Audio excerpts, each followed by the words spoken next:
Halo Kanal Bowlers, berjumpa lagi dengan saya Sikabol dalam petualangan Sikabol tentunya. Berakhir sudah 3 pertandingan perdana BRI Liga 1 2021. Jumat malam yang lalu berlangsung pembukaan kompetisi kasta tertinggi Liga Sepak Bola Indonesia di Stadion Utama Gelora Bung Karno. Setelah lebih dari 500 hari terhenti rehat akibat COVID-19. Bagaimana evaluasi pelaksanaan BRI Liga 1 tersebut? Nanti kita akan ngobrol-ngobrol bareng pengamat sepak bola Muhammad Kusnaini atau yang biasa kita kenal dengan Bung Kus.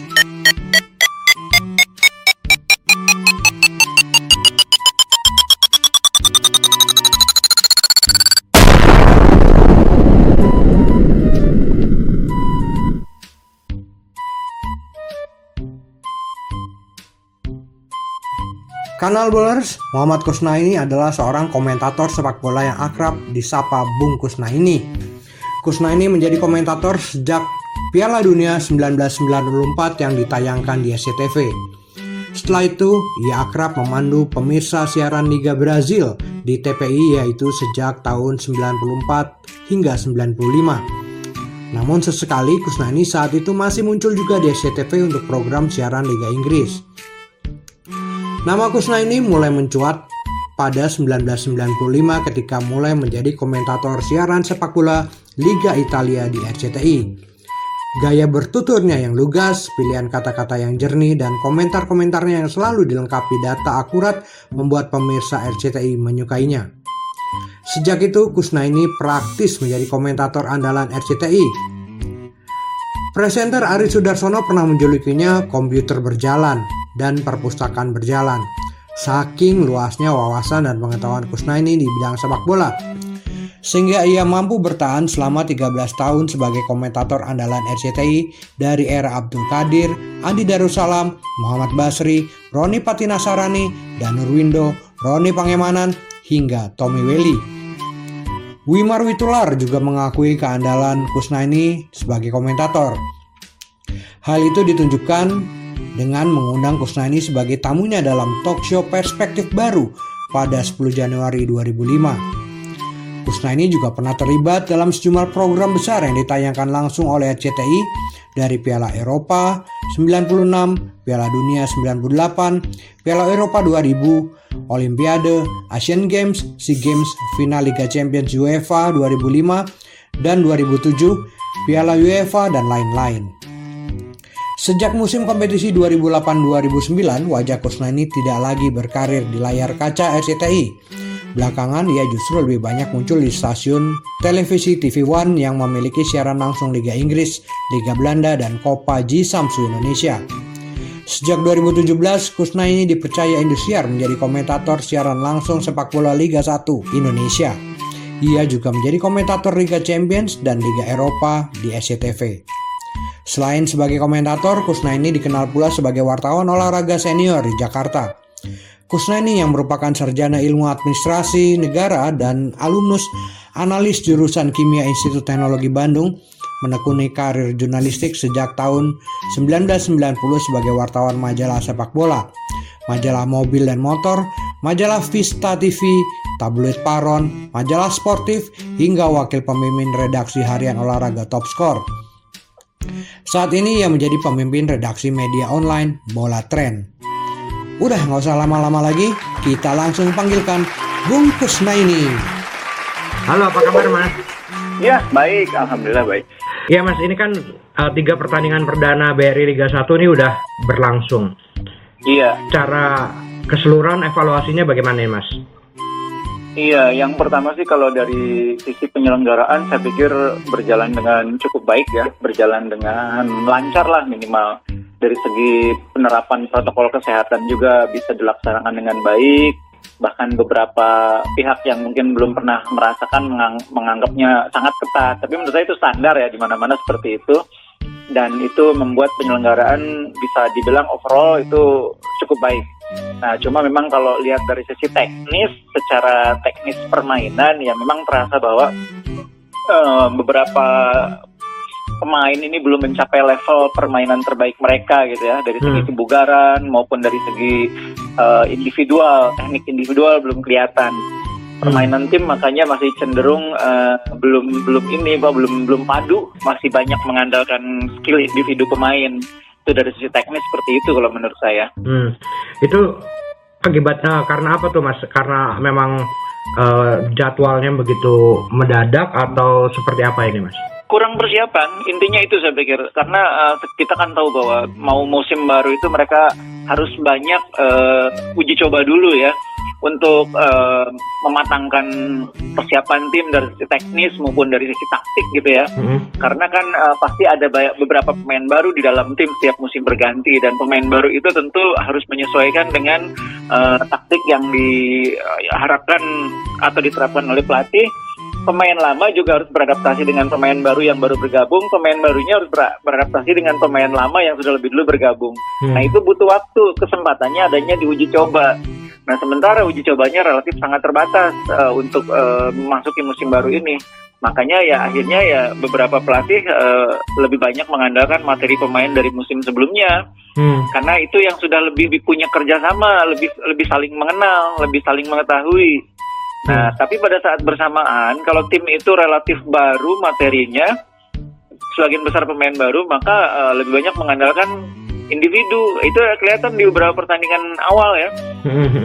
Seperti waktu Bali United main, Bali United relatif lebih padu dibanding lawannya, karena lawannya banyak pemain yang baru bergabung. Dan itu yang membuat kerjasama tim belum terlalu terlihat. Persik Kediri itu lebih banyak mengandalkan individual kalau menurut saya dari segi permainan.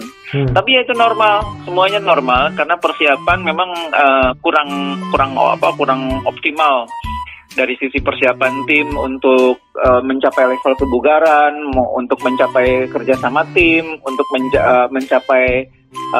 untuk mendapatkan sistem permainan yang sesuai dengan keinginan pelatih, semua belum bisa dicapai dengan baik. Ya, Bungkus, ini kan yang menjadi sorotan terutama di pertandingan kedua ini ya, ada beberapa kontroversi yang terjadi di pertandingan antara Persita Tangerang dan Persipura ya. Nah kalau dilihat dari kepemimpinan wasit sendiri di Liga BRI ini bagaimana, Bung? Iya, yang pertama saya ingin mengingatkan semua orang gitu loh, bahwa kompetisi ini tuh tidak dalam situasi yang ideal gitu loh. Persiapan tim kan agak mendadak, bahkan bisa dibilang kurang ya, karena nggak banyak uji coba. Nah yang orang lupa, yang mengalami problem itu bukan cuma pemain, bukan cuma pelatih, wasit juga loh. Wasit juga kurang kesempatan memimpin pertandingan, mengasah kemampuan, mengasah instingnya gitu loh. Karena pengambilan keputusan di lapangan oleh wasit itu tidak semata-mata berdasarkan pengetahuan, tapi juga ada insting gitu loh, naluri yang dibentuk melalui pertandingan demi pertandingan. Jadi ketika dia jarang memimpin pertandingan, itu nalurinya juga menjadi agak kurang terasa. Makanya tolong dipahami juga, jangan disalahin wasitnya secara membabi buta itu loh. Pemain juga belum mencapai level permainan terbaik kok, kita nggak protes. Tapi wasit belum mencapai level kepemimpinan terbaik, kita dengan gampang menyalahkan. Kasihan juga loh wasitnya. Saya sih ngelihatnya gitu. Wasit kan juga harus banyak berlatih dulu melalui pertandingan demi pertandingan gitu loh. Dan lebih dari itu, overall menurut saya memang ada beberapa keputusannya bisa diperdebatkan. Tapi untuk hal-hal yang krusial kemarin tuh wasit banyak benernya kok menurut saya. Wasit banyak benernya dalam hal-hal yang diperdebatkan oleh publik kemarin gitu loh. Ya mungkin karena pemahaman sebagian orang tentang law of the game kan tidak sama ya. Jadi hal-hal seperti itu kan memang bukan konsumsi publik gitu ya, hanya orang-orang yang sangat tekun mengikuti aturan teknis permainan paham gitu. Tapi ya secara keseluruhan sih ya wasit memimpin dengan baik, nggak ada keputusan yang sangat krusial yang mempengaruhi hasil akhir sedemikian rupa gitu loh. Bisa memang diperdebatkan, tapi ujung-ujungnya nanti kita akan paham bahwa wasit itu memutuskan itu ada dasarnya gitu. Apakah udah saatnya kita menggunakan teknologi seperti VAR? Oh itu sih udah dari tahun-tahun kemarin saya udah bilang udah memang. Cuma problemnya kan gini, boro-boro mikirin VAR, ini mikirin kompetisi jalan aja kita pusing. Kalau itu yang pertama. Yang kedua, VAR itu juga butuh persiapan tidak hanya dari sisi teknologi, Mas. Kita bisa beli peralatannya, kita bisa beli kameranya segala macam, tapi ruang di stadionnya untuk ruang VAR-nya ada nggak? Yang pertama. Yang kedua, sudut penempatan kameranya di stadion menunjang nggak? Stadion kita coba dipikirin. Emang semuanya layak itu untuk untuk dipasangi VAR? Coba lihat stadion Indonesia, nggak semuanya layak untuk dipasangi VAR. Iya. Jadi ada Angle-nya itu kan kendala-kendala ya? Iya, belum lagi yang ketiga yang paling penting SDM. VAR itu kuncinya di SDM, orang yang mengoperasikan alatnya itu harus orang yang bisa menjudgment atau membuat penilaian yang tepat, karena dia orang yang istilahnya membantu wasit membuat keputusan yang lebih baik gitu kan. Karena itu dia harus orang yang expert, dan itu butuh SDM yang punya kompetensi tertentu. Dia orang yang punya background perwasitan, punya lisensi perwasitan. Nggak bisa sembarang orang kayak kita tiba-tiba pegang VAR, alat VAR. Ya jadi ini nanti jadi nggak banyak bermanfaat bagi perkembangan permainan. Nah, 3 aspek itu menurut saya harus diperhitungkan dengan matang. Tapi pada saat bersamaan menurut saya PSSI harus punya perencanaan yang matang bersama PT LIB. Musim ini oke lah, menurut saya agak mustahil untuk menerapkan VAR, walaupun di tengah jalan siapa tahu ya. Tapi kalau musim ini enggak, lalu kapan, kan pertanyaannya kan itu. Iya. Kalau musim ini nggak ada, oke, kita bisa paham. Kapan musim depan? Nah, kalau musim depan dari sekarang dong disiapin. Survei dulu stadion mana yang tidak memenuhi syarat, kasih rekomendasi apa yang harus diperbaiki. Lalu bagaimana dengan teknologi VAR-nya itu dihandle oleh siapa? Kan bisa kerjasama dari sekarang nih, nyari vendornya yang mungkin berminat. Iya, ya mungkin klub nggak sanggup untuk menyediakan, pengelola stadion mungkin juga nggak sanggup karena pengelola stadion ini kan rata-rata orang Pemda kan. Kalau urusan pengadaan gitu kan nggak bisa serta-merta. Pemda itu kan harus ada perencanaan. Kalau mau dipasang tahun depan kan harus dari sekarang udah dianggarkan. Nah, itu belum tentu dengan mudah bisa dilakukan. Nah, harus dipikirin dari sekarang bagaimana pengadaan teknologinya, apakah melibatkan pihak ketiga, vendor, apakah PSSI yang handle semua, apakah harus dibebankan kepada klub. Semuanya harus dipertimbangkan dengan masak. Makanya saya bilang, oke, tahun ini enggak apa-apa, tapi perencanaan ke depannya harus jelas mau gimana. Karena ini udah nggak bisa ditawar VAR ini. Dengan segala perdebatannya, orang tetap menganggap bahwa VAR itu sedikit lebih baik dibanding kalau nggak ada VAR. Iya, Bungkus, ini kan jadwal memang sudah ada beberapa yang keluar, namun kan venue segala ini belum ditentukan. Ini kedepannya bagaimana ini, Bung? Ya, inilah rumitnya menggelar kompetisi di tengah situasi yang tidak normal ya. Tapi ya udah, itu harus dinikmati sebagai konsekuensi. Itu harus dinikmati aja. Kalau menurut saya sih udah nggak usah dijadiin bahan keluh kesah. Dinikmati aja sebagai konsekuensi. Karena kan kalau untuk menggelar pertandingan kan syaratnya zonanya nggak boleh merah. Ya, zona merah itu kan hitungannya minggu per minggu. Minggu ini merah, minggu depan orange, minggu berikutnya kuning, minggu depan balik lagi merah. Semuanya kan dinamis perkembangannya. Nah, itu akan membuat tim mungkin sekarang lagi main di Jakarta, tiba-tiba untuk pertandingan minggu depan semua geser ke Surabaya. Nggak mustahil, nggak usah dikeluh kesahkan, nggak usah dianggap sebagai kekurangan, tapi konsekuensi aja. Menurut saya itu. Kita kan udah ngotot pengen main, sementara negara kan bilang kita situasinya belum kondusif. Kita ngotot pengen main.